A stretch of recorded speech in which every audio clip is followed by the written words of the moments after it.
July 1944 Normandy, the hedgerows trap heat and sound, turning the countryside into a maze of dust and steel. A German armored observation post overlooks a narrow lane churned into mud by tracks and shellfire. Somewhere beyond the trees, engines grow louder, steady, numerous, unmistakable. Through binoculars, the silhouettes appear. M4 Shermans, medium tanks.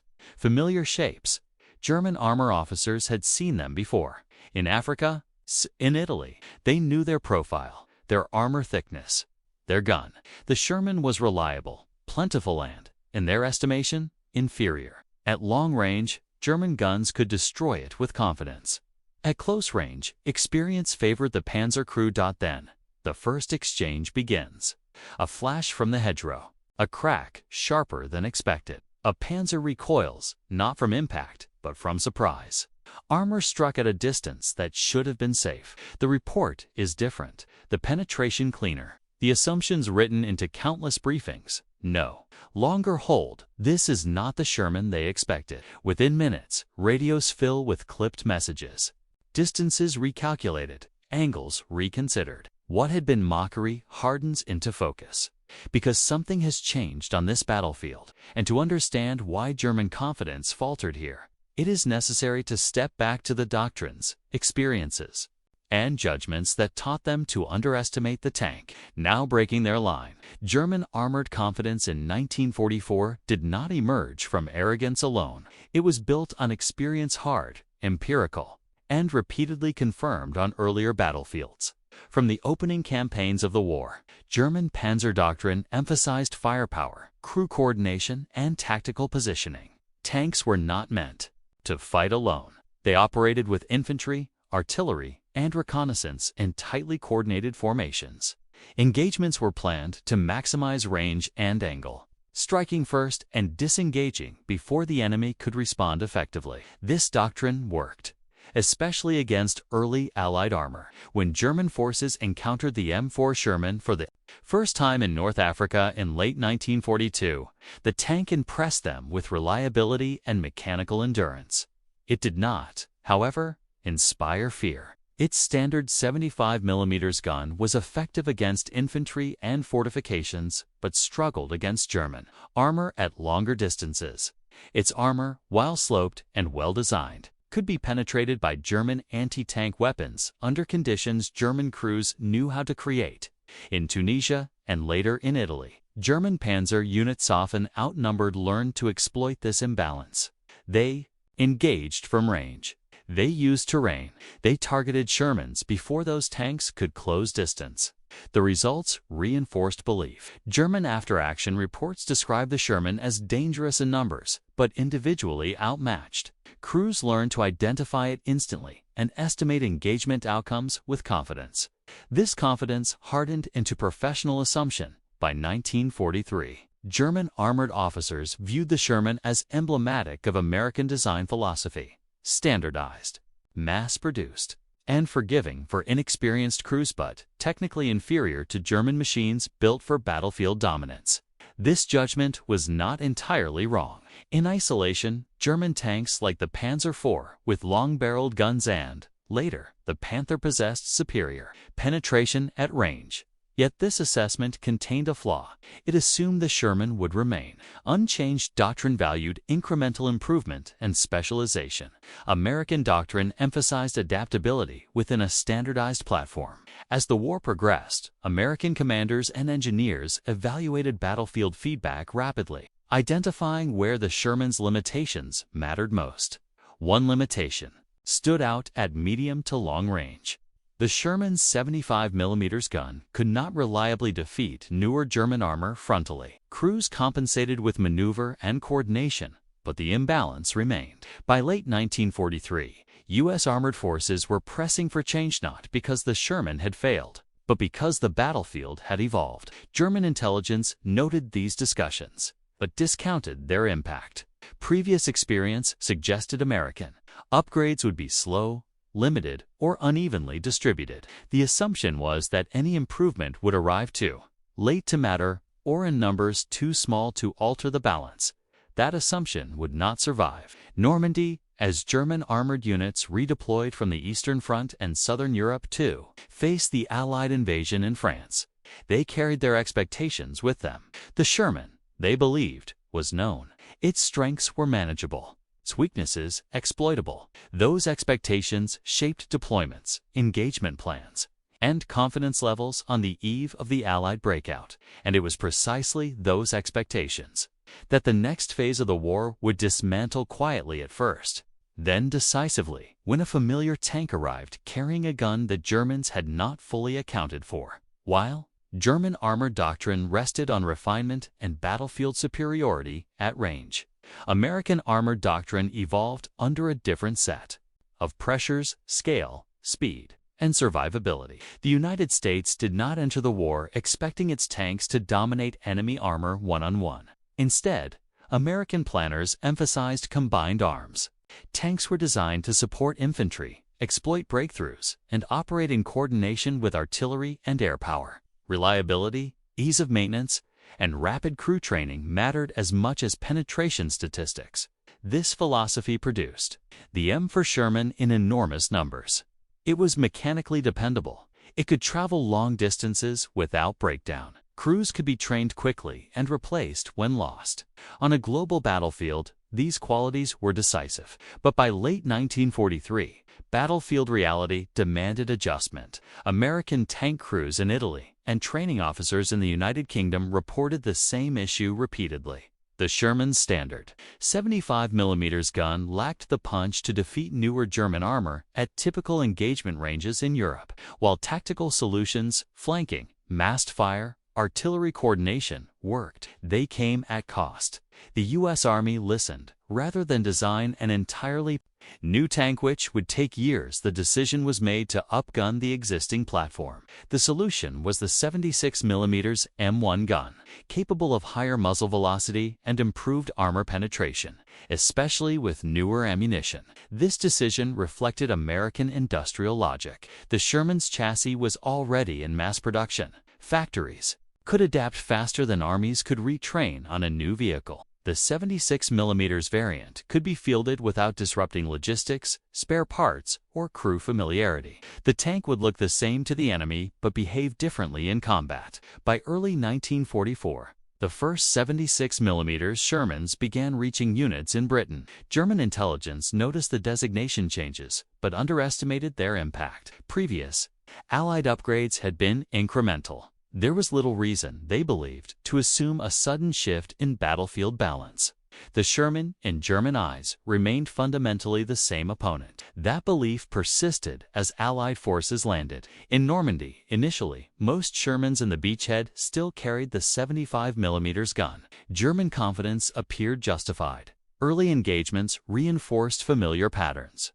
But behind the lines, re-equipping accelerated. As the bocage fighting dragged on and losses mounted, more 76mm equipped Shermans entered the fight. The change was not dramatic in appearance. There was no new silhouette, no radically different armor profile. The difference lay in engagement envelopes.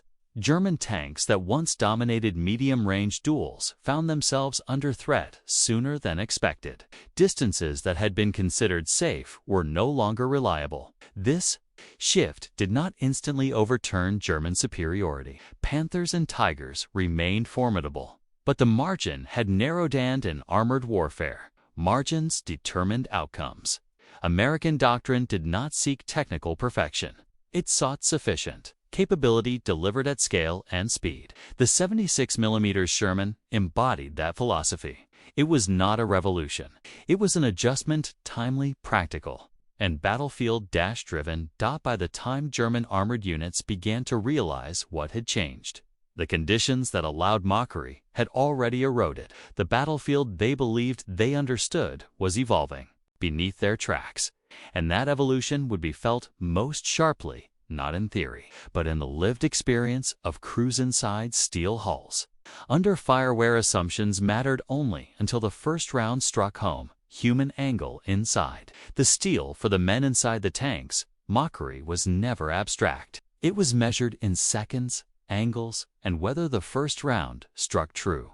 German Panzer crews had learned a rhythm. Identify the Sherman, Estimate the range. Fire with confidence.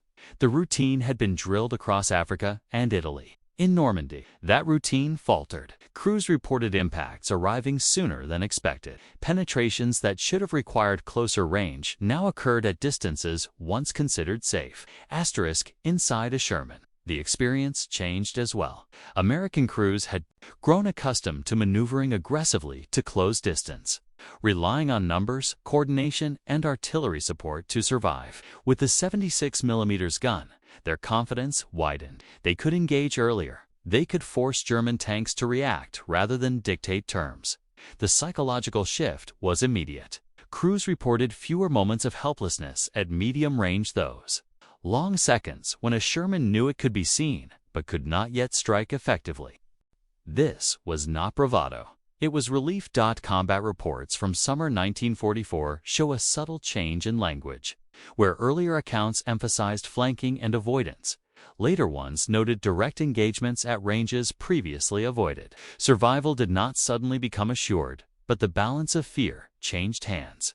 Tactical, angled distance becomes contested. Armored warfare in Normandy was compressed by terrain. Hedgerows limited sidelines. Lanes forced tanks into predictable approaches. In this environment, range mattered less than timing until the moment the line of sight opened. German doctrine relied on those openings. Panzer units sought firing lanes, where superior optics and penetration could dominate. Against 75mm Shermans, this worked. Against 76mm Shermans, it became risky. Engagements that once favored German tanks now demanded quicker decision-making and repositioning. The battlefield became more fluid. German tanks could still destroy Shermans often, decisively, but no longer without exposure.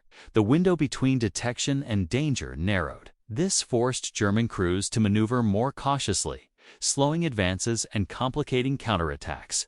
What had been a confident calculus became conditional. For American units, this mattered operationally. Breakout operations depended on momentum. Every German tank delayed or destroyed at medium range reduced the time available for German forces to regroup. A 76mm Sherman did not need to dominate, it needed to contest. And by contesting, it disrupted the rhythm. German armor depended on the technological angle. What the 76mm changed, and what it did not, the 76mm M1 gun was not a miracle weapon. Against heavy German tanks like the Panther tank or Tiger, frontal penetrations remained difficult without favorable conditions or specialized ammunition. German superiority in armor, thickness, and gun power did not vanish. What changed was probability. The higher muzzle velocity and improved penetration characteristics of the 76mm reduced the disparity at common combat ranges. Side armor engagements became more lethal. Weak points could be exploited sooner. German tanks that lingered too long in exposed positions paid a price. Equally important was ammunition development. High-velocity, armor-piercing rounds improved effectiveness over time, further narrowing the gap. These changes accumulated incrementally. Not dramatically, but armored warfare rewards accumulation. German intelligence, accustomed to evaluating tanks by silhouette and specification, lagged behind this reality. The Sherman looked the same, but its engagement envelope had shifted. This misalignment between expectation and reality created hesitation. Hesitation costs time. Time costs ground. By late summer 1944, German armored counterattacks encountered Shermans that no longer fit the old profile. The mockery did not vanish overnight, but it grew quieter, replaced by caution and reassessment. These three angles: human experience, tactical distance, and technological adjustment converged on a single truth. The Sherman had not become superior, but it had become sufficient. And in war, sufficiency delivered at scale often proves more disruptive than superiority delivered in isolation. Yet this shift was not merely mechanical. It carried implications for command decisions, enemy perception, and the psychological certainty that German armor officers had relied upon for years. Those deeper consequences would emerge as the fighting intensified and as German leadership was forced to confront a battlefield that no longer behaved as expected. Leadership angle, decisions under changing conditions for German armored commanders. The challenge was not simply the presence of improved Shermans. It was the speed at which battlefield assumptions became obsolete. German leadership doctrine prized technical clarity. Tanks were categorized. Engagement rules were taught precisely. When conditions matched doctrine, command decisions flowed smoothly. Normandy disrupted that clarity. Reports from the front describe Shermans engaging earlier, forcing German tanks to break contact or reposition more frequently. This required adaptation, but adaptation was constrained by fuel shortages, limited reserves, and increasingly rigid command structures. Orders issued from higher headquarters continued to assume favorable engagement conditions. Field commanders, facing altered realities, were forced to improvise without doctrinal support. This created friction between expectation and execution. The battlefield demanded flexibility at precisely the moment German leadership systems could least afford its enemy angle. A misjudged opponent. German armor officers had not underestimated American courage. They had underestimated American responsiveness. The 76mm Sherman represented more than an upgraded gun. It reflected an enemy willing to adjust equipment rapidly in response to battlefield feedback. German officers, accustomed to slower Allied adaptation, found themselves confronting changes faster than intelligence assessments could absorb. This misjudgment carried consequences. Counterattacks planned under old assumptions encountered resistance that no longer behaved predictably. Engagement distances shortened unexpectedly. Losses mounted in circumstances that once promised advantage. The American tank force had not surpassed German armor in technical terms, but it had denied German commanders certainty. That denial eroded confidence faster than any single defeat. Psychological angle. The end of mockery. Mockery is a form of certainty. It signals familiarity, predictability, and control. By late summer 1944, that certainty was gone. German tank crews began to treat Shermans with caution rather than contempt. Engagements were approached conservatively. Movements slowed. Where once a Sherman sighting promised opportunity, it now demanded assessment. This psychological shift mattered. Caution reduced aggression, blunted counterattacks. And blunted counterattacks allowed American armored columns to build momentum during the breakout from Normandy. The Sherman did not need to dominate German armor. It needed to survive long enough to keep moving forward. Inside German headquarters, this change was difficult to articulate. No doctrine explained how to fight an enemy that had not become superior, had become unpredictable. Reports spoke of improved enemy firepower without fully acknowledging its operational impact. The loss of mockery marked a deeper loss. The erosion of professional certainty as Allied forces broke free from the hedgerows and surged across France. German armored units struggled to regain initiative. The battlefield no longer rewarded their assumptions. Each engagement carried more risk, more hesitation, more delay. The 76mm Sherman had not transformed the war on its own, but it had broken a mental framework that German armor officers had relied upon since 1942. And once that framework fractured, the effects spread rapidly through command decisions, tactical outcomes, and operational momentum. All of these pressures converged as the Allies prepared their decisive breakout, where the cumulative effect of adaptation, scale, and contested firepower would finally collide with German hopes of restoring the front. That collision would mark the turning point where mockery ended and reality imposed its verdict in steel and flame. The moment when theory collapsed into consequence came not in a single duel, but in motion when the battlefield itself began to slide out from under German control. By late July 1944, the fighting in Normandy reached a critical threshold. The hedgerows that had confined Allied movement for weeks were no longer barriers, but corridors waiting to be exploited. American planners prepared Operation Cobra, a breakout designed to rupture the German line and unleash armored forces into open country. For German armored commanders, this was the moment to restore order. Counterattacks were planned around familiar assumptions.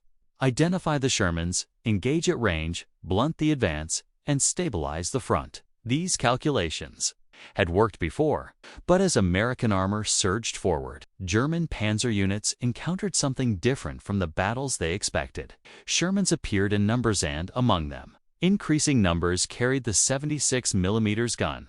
Engagements unfolded faster than German doctrine anticipated. American tanks fired earlier. German crews found their assumed safe distances shrinking, the time available to react already compressed by Allied air power, and artillery narrowed further in the chaos following Cobra's initial bombardment. German units attempted to regroup. Communications faltered. Smoke and dust obscured sightlines. When contact was made, the exchanges were brutal and brief. German tanks that once dominated the opening moments of an engagement now faced immediate return fire capable of penetrating side armor and exploiting weak points. This mattered most during movement. German counterattacks depended on rapid concentration of armor, but moving units into position under constant Allied pressure exposed them to Sherman fire earlier than expected. Each loss delayed the next maneuver. Each delay compounded the breakout's momentum. The Sherman's role was not singular heroism. It was persistence. The 76mm equipped Shermans did not sweep German armor from the field in decisive waves. Instead, they forced German units to fight cautiously, while American formations advanced relentlessly. This asymmetry was fatal. Armor that must hesitate cannot halt an enemy that does not. German commanders reported the same frustration across multiple sectors. The enemy was not unbeatable, but could not be stopped in time. By early August, the front began to unravel. As American armored columns pushed south and west, German counterattacks lost coherence. Units that should have coordinated strikes arrived piecemeal. Fuel shortages worsened. Air attacks punished any daylight movement. Under these conditions, even technically superior tanks became liabilities when they could not choose the terms of engagement. The 76mm Sherman had not overturned the balance alone, but it had removed the margin that German armor relied upon to compensate for Allied numbers and pressure. When that margin vanished, German planning collapsed under the weight of events moving too quickly to contain. The breakout accelerated. Roads filled with retreating units. Opportunities to stabilize the front slipped away, and as the fighting surged toward the Falaise pocket, the realization hardened among German armored officers. The Sherman they once mocked had become an instrument of momentum they could no longer arrest. That realization would reach its sharpest point when German forces attempted one final effort to restore control and found that the balance had already shifted beyond recovery. The final test came in August 1944, as German forces attempted to salvage the front through maneuver rather than resistance. What followed was not a planned battle, but a race against closing space. As American and Allied forces surged south and east after the Normandy breakout, German armored units were ordered to counterattack, then to withdraw, then to counterattack again. The front no longer existed as a line. It existed as a shrinking pocket of roads, fields, and villages funneled toward escape routes that narrowed by the hour. In this chaos, armored engagements occurred at every scale. German tanks, Panthers, Panzer IVs, and a dwindling number of Tigers fought rearguard actions to hold open corridors of retreat. These actions demanded speed, coordination, and decisive local superiority. Instead, they encountered American armor that contested every movement. The presence of 76mm Shermans altered these encounters decisively. German crews could still destroy Shermans, but they could no longer do so with impunity. Every attempt to hold ground invited immediate return fire. Every delay increased exposure to artillery and air attack. Tanks meant to anchor defensive positions were forced to maneuver constantly, burning fuel and revealing themselves. This was especially evident as the battle compressed toward what would become the Falaise pocket. German armored units were committed piecemeal, ordered to hold crossings, block roads, and by time. Each task assumed the ability to dominate approaching Shermans long enough to complete withdrawals. Increasingly, that assumption failed. Sherman units advanced aggressively, accepting losses to maintain pressure. The 76mm gun allowed them to engage German armor before being decisively outmatched. Side shots, ambushes, and coordinated fire broke up German formations attempting to concentrate. The battlefield became a series of short, violent encounters. German tanks fired, repositioned, and withdrew under constant threat. Crews reported the inability to establish clear dominance, even in favorable terrain. The psychological toll was severe. Confidence, once a weapon, had been replaced by calculation and restraint. By mid-August, the escape routes narrowed further. Destroyed vehicles, clogged roads, fuel ran out. Tanks were abandoned not because they were damaged, but because they could not move. In these conditions, technical superiority meant little. What mattered was momentum, and momentum belonged entirely to the attackers. The Sherman, long dismissed as expendable, proved resilient enough to sustain the pressure. It absorbed losses and continued forward. German armor, designed for decisive engagements, found itself consumed by attrition and delay. As the pocket closed, the outcome became irreversible. German armored officers understood the meaning clearly. Their counteroffensive capability had not been destroyed in a single engagement. It had been eroded engagement by engagement till it no longer existed as a coherent force. The 76 mm Sherman did not win the battle alone, but it removed the protective margin German armor relied upon to survive under Allied pressure. Without that margin, retreat became rout, and maneuver collapsed into destruction.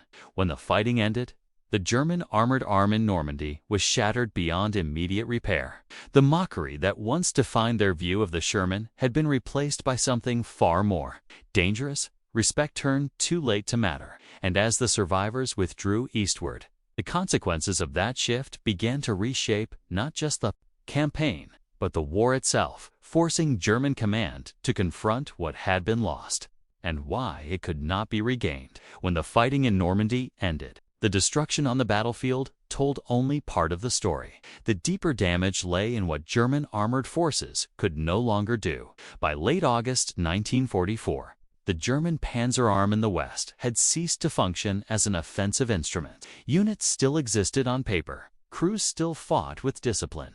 But the operational freedom that had once defined German armored warfare was gone. The Normandy campaign had broken a pattern. German doctrine relied on counterattack, rapid, concentrated armored thrusts designed to restore balance after enemy breakthroughs. This method depended on three conditions: tactical superiority at engagement range, the ability to choose when to fight, and confidence in predictable outcomes. Normandy removed all three. The introduction of increasing numbers of 76 mm Shermans did not erase German technical advantages, but it denied German commanders the certainty required to act decisively. Every attempted counterattack now carried greater risk. Engagement distances could no longer be assumed safe. Losses accumulated faster than replacements could arrive. This had cascading effects. German commanders became more conservative. Counterattacks were delayed. Armor was held back for decisive moments that never materialized. When armor was finally committed, it often arrived too late to influence events. The Sherman, through persistence rather than dominance, had helped impose this paralysis. Operational reports from the period reveal a shift in tone. Earlier confidence gave way to guarded language. Commanders spoke of enemy armor with improved firepower and reduced engagement margins.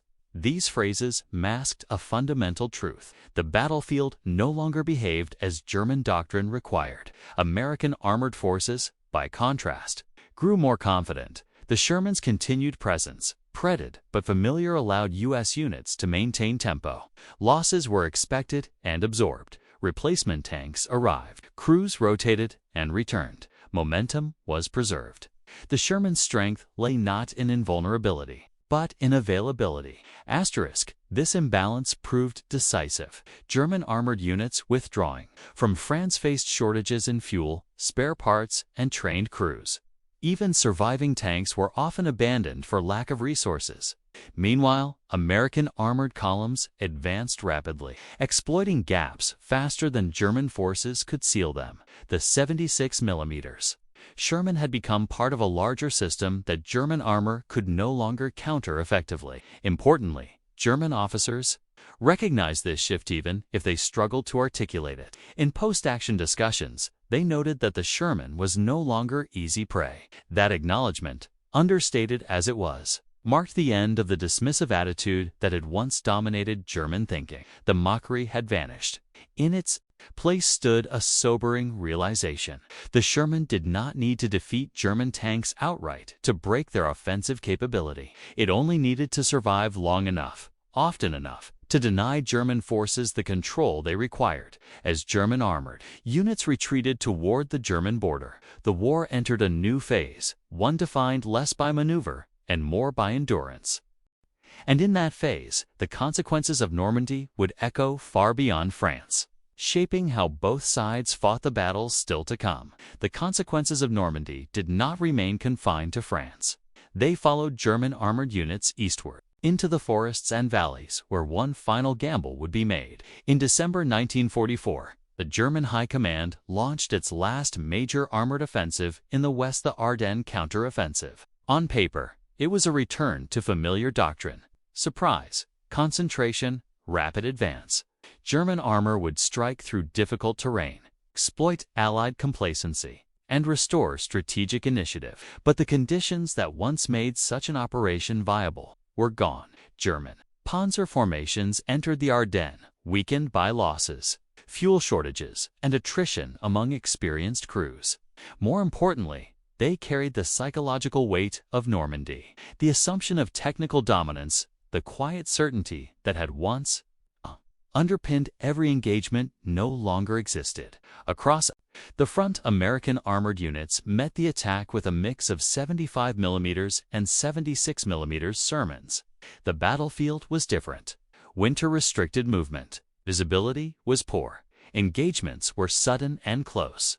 Yet even here, the narrowed margin mattered. German tanks could still destroy Shermans decisively, but American units did not dissolve. Under pressure, they delayed, absorbed losses, and counterattacked when opportunities appeared. The presence of 76mm Shermans denied German armor the clean engagements required to exploit breakthroughs quickly. Time slipped away again. Fuel ran short.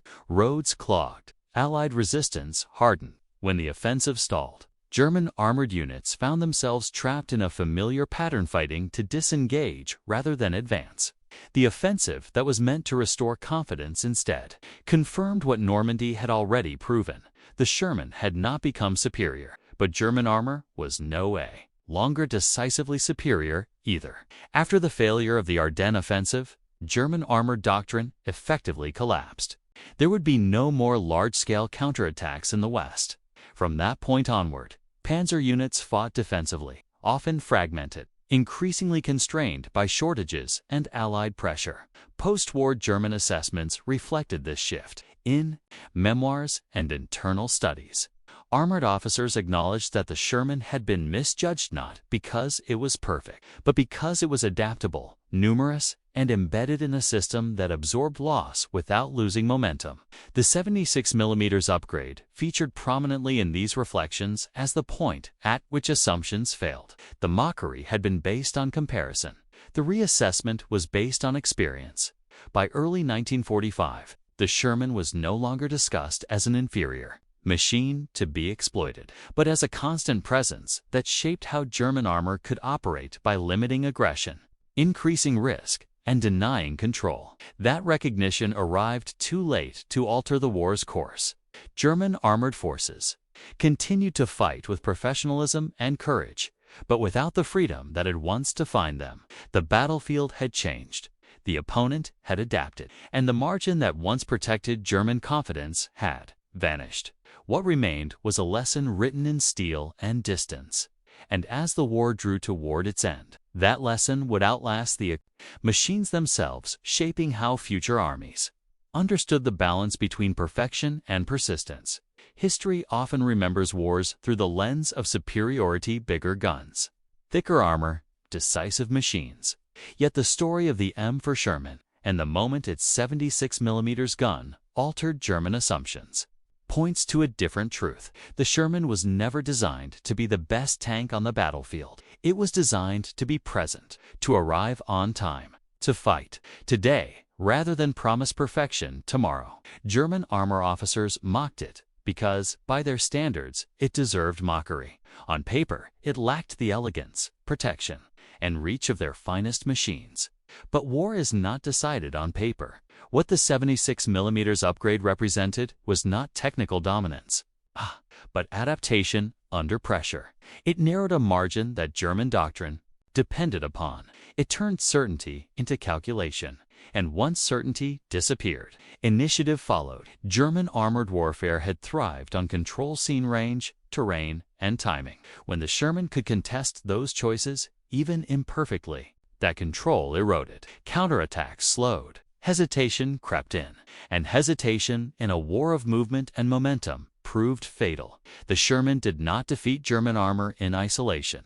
It functioned within a system, one that replaced losses, adjusted designs, and kept moving forward regardless of cost. That system rewarded resilience over brilliance, sufficiency over superiority. By the time German officers recognized this, the opportunity to respond had passed. The mockery ended not because the Sherman became unbeatable, but because it became unavoidable. It was always there, in the hedgerows, on the roads, at the next village. Each encounter carried risk. Each delay bought the enemy time, and time, once lost, could not be recovered. This is the enduring lesson of armored warfare in World War II. Wars are not won solely by the finest weapon, but by the weapon that fits the war being fought, one that can adapt, endure, and arrive in numbers when it matters most. The 76mm Sherman did not rewrite the rules of tank design. It rewrote expectations, and in doing so, it broke something more important than armor. It broke confidence. When that happens, even the most feared machines begin to lose their power, not because they are destroyed, but because they can no longer shape the battlefield on their own terms. That is how the Sherman, once mocked, helped end a German offensive, not by being perfect, but by being enough.